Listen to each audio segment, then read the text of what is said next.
हमने प्रमाण के साथ दिखाया कि कैसे भाजपा दिल्ली में एक बड़े तादाद पर जेन्युइन वोटर्स का नाम कटवाने की साजिश रच रही है।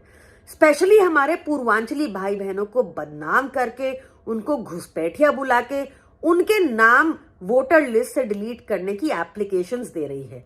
ऐसा प्रमाण भी सबमिट किया हमने शाहदरा कॉन्स्टिट्यूएंसी में, नई दिल्ली विधानसभा में भी। साथ ही हमने ये भी बताया कि किन्हीं दो लोगों ने अनीता सिंह जी का, जो माननीय सांसद संजय सिंह जी की धर्मपत्नी है, उनका वोट कटवाने के लिए भी 2 एप्लीकेशंस डाली।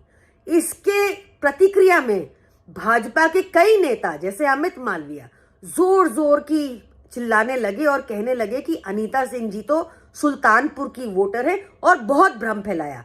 चाहे वीरेंद्र सचदेवा हो, चाहे अमित मालविया हो, दोनों ने बहुत झूठ बोला, कार्रवाई भी होने नहीं दी। पर हम शुक्रिया अदा करते हैं इलेक्शन कमीशन का, जिन्होंने आज एफआईआर करने के आदेश दे दिए हैं उन 2 व्यक्तियों पर जिन्होंने अनीता सिंह जी की नाम कटवाने की एप्लीकेशन डाली। ये एक संगीन ऑफेंस है। ये किसके कहने पे की हो रहा था, क्यों किया जा रहा था और क्यों भाजपा इनके बचाव में आ रही थी, ये अब सबको पता है।